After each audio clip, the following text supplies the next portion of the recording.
Hey guys, Zoid Bergenstein here, covering the best non-broadcasted matches of this WGLNA season. Today we're looking at a match between the Cunninghams and Hammertime in Round 1 of WGLNA Season 4 Gold League.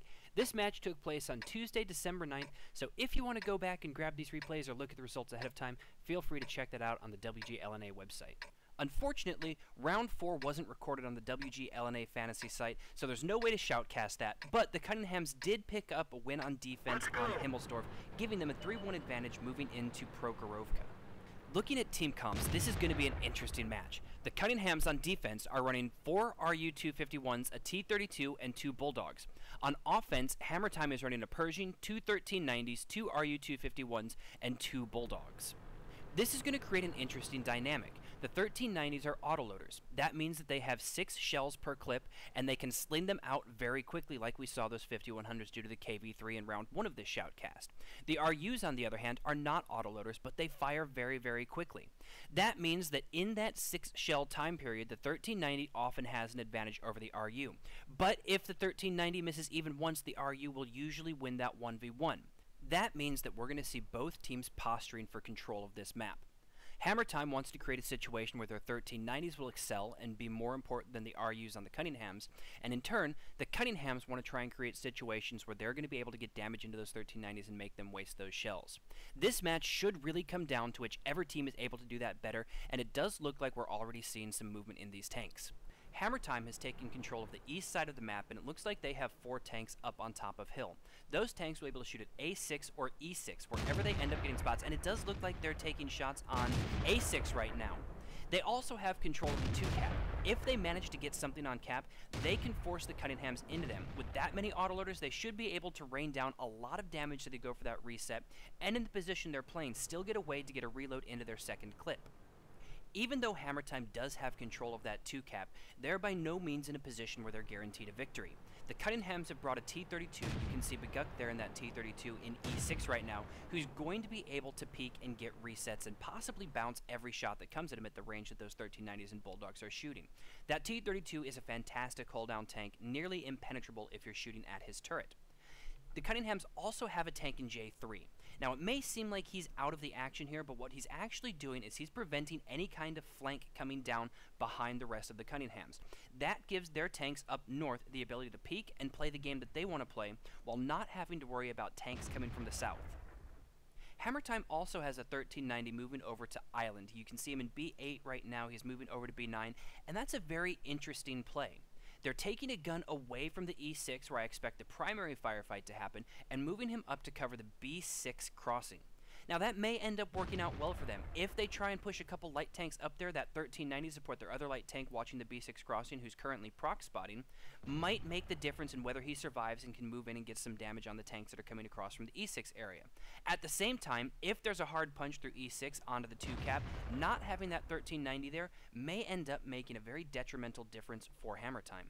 In my opinion, it's around this 4-minute mark that this new format really starts to get stressful as a player. With only 4 minutes left in the round, you know that the other team is starting to make moves, starting to implement their strategy. If you make a mistake right now, you can get punished hard, and A. Martin actually goes down to look at that J7 cross, and that's one of those spots that I'm talking about. A. Martin's trying to get some information on what's going on over there on Hammertime. There hasn't been a lot of vision, they don't know a lot about where their tanks are set up, and if he peeks that incorrectly, there could be 5 to 7 guns set up just to punish that peak. He's instantly blown up, and then that gives the offense a huge advantage that they can capitalize on, and we do actually see tanks moving on to cap. We'll see if Hammertime leaves that tank on cap, or if he's just moving and they're going to start doing something different. It appears as though the 1390 is going to stay on cap, and Hammertime is going to force the Cunninghams to push over the rail into the east and try and get resets on cap. Now, the Cunninghams are being smart here. They know that they don't have to get that reset right away, so they're going to let that get up a little bit higher on the cap count. They're going to let time run down and try and get late resets. Late resets means that they don't necessarily have to win the firefight, and we do have shots coming into A. Martin from hill. I believe that's the Bulldog shooting at A. Martin, getting a couple hits on him, and we're going to see this push start to happen soon. There's really a fine balance between pushing too late, where you can't get the cap, and pushing right on time. Oh, and it looks like Big Uck in that T-32 actually gets tracked. Bulldog shooting him. That's 2 more hits on him, 3 more hits, and he is taking a lot of damage. This could really destroy this push as shots continue to go out in that T-32. We have the Bulldogs pushing across, trying to get resets in that 1390, not able to get it, so we see RUs pushing across the rail to Dome and Militant, going in for those resets. They will get the reset on the 1390 in just a moment, but they are taking a lot of damage to get it.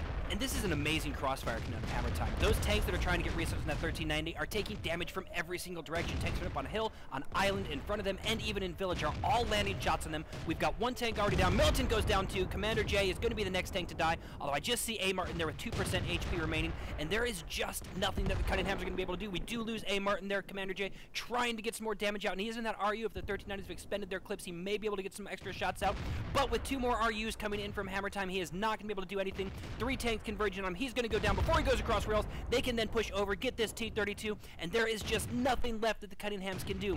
Their only hope is that they can try and get some resets and escape their 2 Bulldogs that are left alive, but they're probably not going to be able to. Excuse me, 1 Bulldog, 1 RU.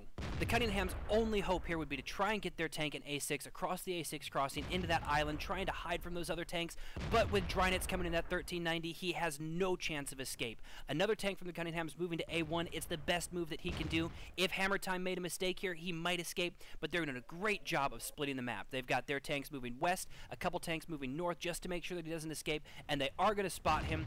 The tank in A5, it looks like that's Germ in an RU. Not going to be able to escape with the 1390 shooting him in the back. The Persian will be able to turn around, take shots on him. Germ knows this is over. He's got nothing to do besides pad a little damage, get those extra fantasy stats. And this is really great play coming out of Hammertime, and a very important win. If you'll recall, they lost round 1 on defense on Himmelsdorf, a very defensive-sided map. That gave the Cunninghams a very big advantage in this match. Picking up a win on offense was very important for Hammertime. And this round really boiled down to solid offensive play coming out of Hammertime. They were able to put tanks where they wanted to, they forced the Cunninghams into situations that were better for Hammertime, and a couple missed shots on the reset in that 1390 really cost the Cunninghams this round. As always, thank you for tuning in. I'll have the next round of this exciting match up as soon as possible, at the very latest tomorrow, possibly later today. Thank you guys for watching. If you have matches that you want to see, make sure you follow me on Twitter, tweet me there, and tell me what you want to see. Subscribe and like on YouTube. I really appreciate it when you guys do. And be sure to check out our own World of Tanks team at www.elevategg. That'll do it for this cast, guys, and I will see you in the next one.